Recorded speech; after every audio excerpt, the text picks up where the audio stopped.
le dio un derrame. Llegó allí en andador. Ujú. ¿Verdad? Y ciertamente hay un aspecto humano que ustedes tomaron en consideración.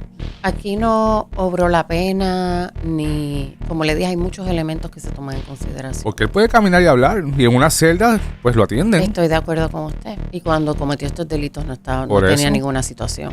Que a él le haya dado un derrame y hay que ser condescendiente con él. No utilizaría esa palabra de condescendiente. Primer round. Lenín, yo no sé cuánto tiempo realmente estuvimos hablando del caso del exalcalde de Ponce, Luis Irizarry. Fue mucho tiempo.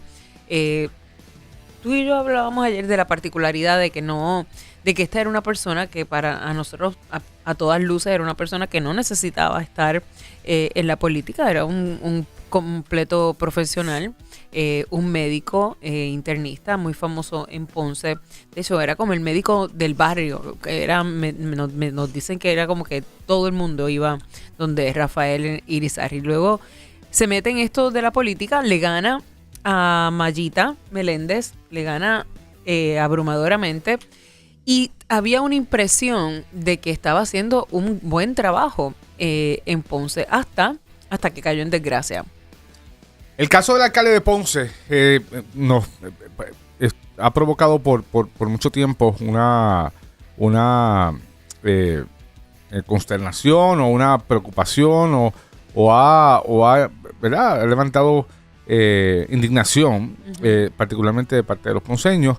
Y como tú decías, el exalcalde ganó abrumadoramente las elecciones, estaba aparentemente haciendo un buen trabajo, pero las controversias empezaron a rodearlo. Parece que él pues tomó acciones laborales con algunos empleados que se molestaron y empezaron a delatar acciones que él había tomado, particularmente este asunto del costo de la campaña, el dinero que había gastado, que había tomado un préstamo, que le estaba pidiendo a los empleados que le pagaran el préstamo, y que lo estaba haciendo bajo coacción o bajo amenazas de acciones disciplinarias y laborales en el municipio de Ponce. Y esto llevó al entonces alcalde de Ponce a que fuera acusado criminalmente por el fiscal especial independiente, la oficina del fiscal especial independiente, y después lo suspendieran, y así pues pasó el tiempo y fue retirado políticamente de la candidatura a la reelección, y hoy día pues la alcaldesa es Marley Cifre, también del Partido Popular Democrático. Así es, ayer le dio, ¿verdad? Le mandó un mensaje diciéndole que le deseaba que estuviera bien, que ya esperaba que se integrara a la sociedad en su práctica de la profesión, y que le agradeció también el servicio que dio como alcalde durante el poco tiempo que fue. Aquí está con nosotros la fiscal especial independiente Zulma Fuster, que estuvo a cargo el procesamiento contra el alcalde de Ponce. Buen día. Buen día, Denise. Buen día, Lenín, y a todos los radioescuchas. Gracias por estar aquí. Esto culminó ayer con que se declaró culpable el alcalde y hubo una reducción de los delitos, ¿verdad? ¿Cómo es que se llama eso? Alegación preacordada. Exacto. Una alegación preacordada, pero se acordó unos delitos menos graves, etcétera. Y pues, obviamente, pues no va a estar no va a ir a la cárcel. Pero antes de eso, yo quiero que usted nos recuerde de qué estaba acusado.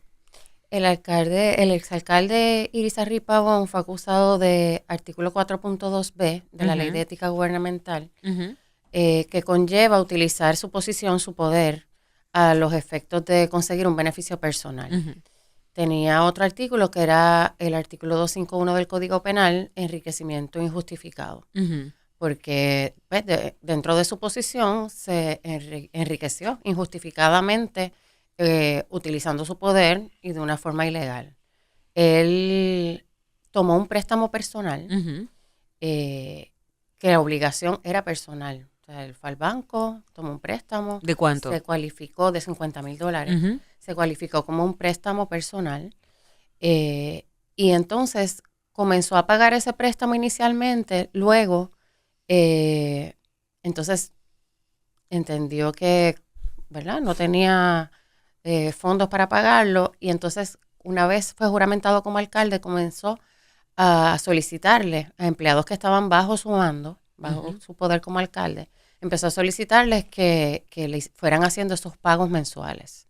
Eran unos pagos de más de $900, incluso llegó a entregar la libreta de pago a los empleados para que ellos se hicieran cargo de que los fueran pagando como ellos entendieran, que recogieran dinero entre empleados, que lo pagaran ellos mismos. Y algunos empleados llegaron a pagar esa cantidad mensual completa, un solo empleado. ¿De $900? De $900. Bueno, también el delito aquí incluía el que si había unas amenazas explícitas e implícitas, ¿no? Contra empleados que no ayudaran. No habían amenazas como tal, pero tú tienes un jefe, que es el que toma determinaciones en relación a tu empleo. Exacto. Tienes una posición de confianza y tu jefe te está diciendo, tienes que pagar este préstamo, me tienes que ayudar porque yo no lo puedo pagar. Entonces las instrucciones eran que tenían que conseguir de alguna manera pagar ese préstamo todos los meses. Y el caso también incluye, ¿verdad? Recordando la vista preliminar, que había que aparentemente el alcalde recurre a esto por una tensión familiar que había, ¿verdad? Que su esposa no estaba de acuerdo con el préstamo, etcétera. Eso fue parte de la narrativa. La prueba lo que arrojaba es que ella no tenía conocimiento de que él había tomado ese préstamo. Él lo hizo a espaldas de ella y él entonces estaba pagándolo para que ella no se diera cuenta. Exactamente. Y como parte de lo que desfiló o se supo, era que parte de este dinero también era para pagar un investigador privado que investigara a la esposa.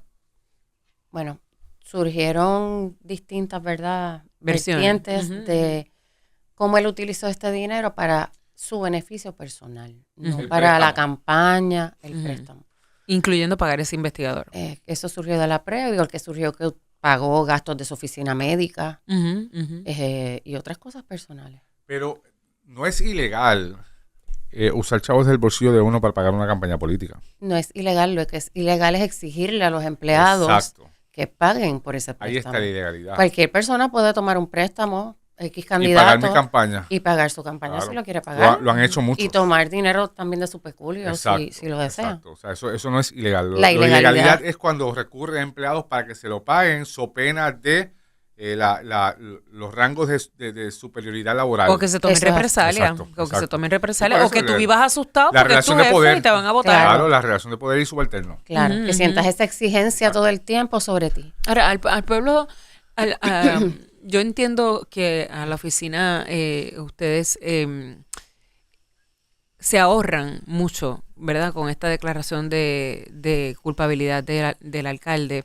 Estamos hablando con la fiscal Zulma Fuster Troche.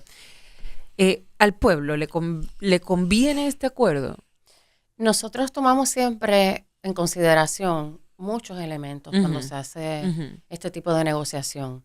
Este caso sí va a haber por jurado. No nos podemos abstraer de la realidad de que el alcalde había sufrido un percance de salud que lo dejó afectado físicamente. Y hay muchos elementos que se toman en consideración, como que, por ejemplo, todos los testigos en este caso estaban de acuerdo que se hiciera, ¿verdad?, esta alegación preacordada. Y pues entendemos que si el alcalde aceptaba su culpa en la reclasificación de delitos que nosotros, ¿verdad?, que se propuso por parte de la defensa y que se aceptó por parte del FEI, se estaba haciendo justicia dentro de la totalidad de las circunstancias. Nosotros entendemos que él admitió su culpa. Aquí ¿Y él lo reconoce así? Y él lo reconoce así porque tuvo que declararse culpable en el tribunal. Pero se declara culpable de negligencia en el cumplimiento del deber. Exactamente. Y él acepta que ese delito nuevo tiene que ver con todo lo que se le imputó. Eso es así, porque la reclasificación se hace dentro del ese caso. Contexto. Sí. También aquí, pues, hubo muchas situaciones dentro de este caso que se presentaron los cargos el 31 de octubre del 2022. O sea que es hemos tenido un camino largo. Y al principio, pues, hubo alegaciones de que había persecución política, ¿verdad?, de insinuó que era una fabricación, lo que usualmente siempre nos dicen a nosotros en nuestros casos. Y entonces, pues, el día de ayer, cuando él hace esa alegación de culpabilidad, pues, tú me preguntas por el pueblo, pues yo le pido al pueblo entonces que mire si realmente había una persecución o había una fabricación cuando él mismo ha aceptado la culpa. La realidad también es que iba a hacer un juicio por jurado. Ellos escogieron el juicio por jurado. Sí. La defensa es la que tiene derecho. La defensa es la que tiene derecho a escoger un juicio por jurado o tribunal de derecho. Y ¿verdad? Nuestra constitución dice que uno tiene que ser juzgado por sus pares, ¿verdad? En su región. No iba a ser difícil para la fiscalía lograr que un jurado de Ponce o de zonas limítrofes encontrara unánimemente al exalcalde, teniendo este exalcalde, ¿verdad? Una cierta simpatía en el pueblo, asumiendo también que el jurado refleja la composición social y que iban a haber populares allí también, claro, en ese jurado. De hecho, la gente lo defendía en la calle. No iba a ser, la realidad no es que no iba a ser difícil para ustedes lograr un veredicto unánime. Eso, obviamente, es de las cosas que se toman en consideración. Nosotros teníamos un buen caso. Nosotros teníamos más de 20 testigos que prestaron declaración jurada, prueba corroborada. Pero eso sí estuvo en la mesa, para ustedes también. Sí, se pasaron. Obviamente los pros y los contras también ustedes los evalúan. Claro. Y definitivamente, desde que existe esta jurisprudencia, ¿verdad? Que ahora es el Estado de Derecho, de la unanimidad en los casos, pues... Ya no es 9-4. Ya no es 9-3. 9-3, perdón, 9-3, ya no es 9-3. Así que esas son cosas que siempre hay que pensar, la verdad, y se toman en consideración. La oficina del panel del FEI ha sido blanco de críticas de muchísimas personas, de mucha gente, de muchos políticos, etcétera, y incluso han planteado que debe desaparecer. ¿Cuál es su mensaje? Pues mi mensaje sería, la oficina del fiscal especial independiente siempre es blanco de estas críticas. Número uno, porque nosotros no procesamos ciudadanos comunes y corrientes. Nosotros procesamos las personas que están bajo la ley del FEI, que son funcionarios públicos de alto perfil. Usualmente son políticos que tienen, ¿verdad?, el micrófono, tienen acceso, opinión pública, acceso, y entonces es bien diferente. Yo que fui fiscal por 13 años en la fiscalía regular, que llevaba otro tipo de casos, es bien diferente llevar estos casos que hay que, en la opinión pública, pues, aunque uno no quiera, se van a ventilar siempre en la opinión pública. Es como ventilarlo en la plaza pública. Hay que ventilarlo en la plaza pública. Exactamente. Entonces, este tipo de ciudadanos, de personas que nosotros acusamos, pues siempre tienen esta opinión pública a su disposición. Y siempre, pues, tienen el mismo discurso. Ya yo me lo sé de memoria, que es una persecución política, que fabricamos casos, pero... Que ganan mucho, pero que facturan demasiado. Pues, facturamos por nuestro trabajo, porque hacemos un trabajo igual que todo el mundo factura, igual que los abogados de defensa, igual que todo el mundo que hace un trabajo. Y yo creo que lo que hay es que mirar los números y el porciento de convicción que tiene el FEI, que es casi un 90%. Y con eso yo creo que no hay que discutir nada más. Nosotros llevamos nuestros casos, los investigamos, los llevamos responsablemente y nosotros acusamos el que haya que acusar. Aquí no se están mirando colores ni se está mirando política. Aquí hay que ver las estadísticas y los números. Al que haya caso se acusa. No estamos mirando ni colores, ni estamos mirando de quién se trata, la persona que estamos investigando ni acusando. Estamos hablando con la fiscal especial independiente Zulma Fuster, la fiscal en el caso del exalcalde de Ponce, Luis Irizarry Pavón, que ayer se llegó a un preacuerdo o un acuerdo entre fiscalía y defensa. Se reclasificaron los delitos. Ahora el alcalde está convicto por unos cargos de negligencia en el cumplimiento del deber, lo que no conllevará cárcel y pues estará en una sentencia fuera de prisión. Ahora, precisamente sobre eso, fiscal, y quizás voy a asumir una posición medio antipática para un sector de la población. A ver, el hombre le dio un derrame. Llegó allí en andador, ¿verdad? Y ciertamente hay un aspecto humano que ustedes tomaron en consideración al momento de aceptar un diálogo con la defensa para llegar a un acuerdo. ¿Por qué? Las cárceles están llenas de gente que cuando se dan cuenta de su realidad, de que están privados de su libertad les da infarto, les dan ataques cardíacos, les da derrame, desarrollan condiciones de salud muchísimas. Por eso hay un hospital correccional. Por eso está el programa de salud correccional, porque hay que atender a los presos que desarrollan condiciones por la situación de que están privados de su libertad en su mayoría. ¿Por qué? Porque hay que tenerle pena. Porque le dio un derrame. Aquí no obró la pena, ni, como le dije, hay muchos elementos que se toman en consideración. Porque él puede caminar y hablar, y en una celda, pues lo atienden. Estoy de acuerdo con usted. Y cuando cometió estos delitos no Por tenía eso. ninguna situación. Porque es culpa del pueblo de Puerto Rico, a quien usted Eso no representa, que a él le haya dado un derrame y hay que ser condescendiente con él.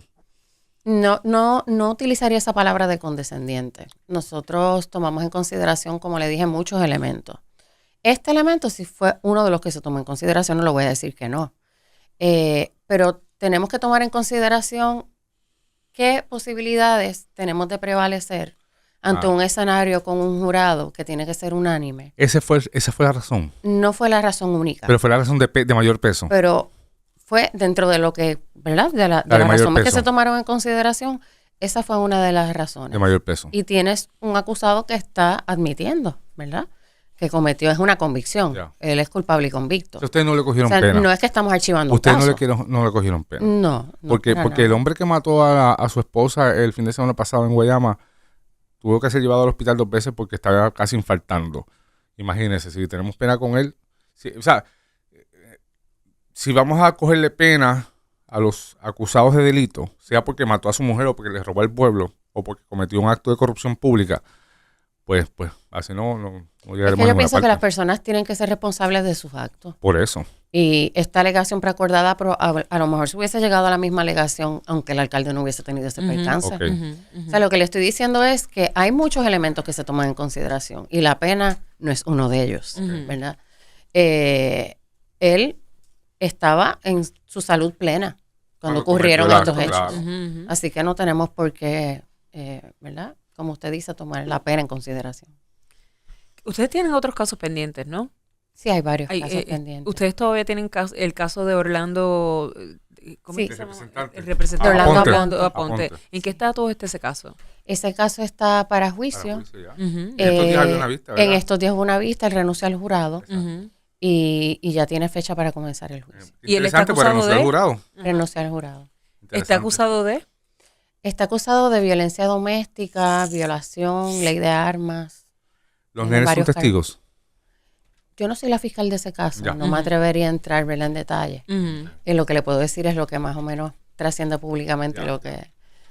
Interesante que renunció al jurado. Renunció al jurado, claro, es un representante Sí, que es un sector población, o sea, Mucho a más quien pequeño. representa mucho más pequeño que un municipio. Ujú. No es un senador, si fuera un senador de distrito, pues entonces pues ahí. Pero sí, y este señor, lo de las grabaciones, pues hay muchos elementos que salpican el caso y que lo convierten en uno más atractivo para una convicción.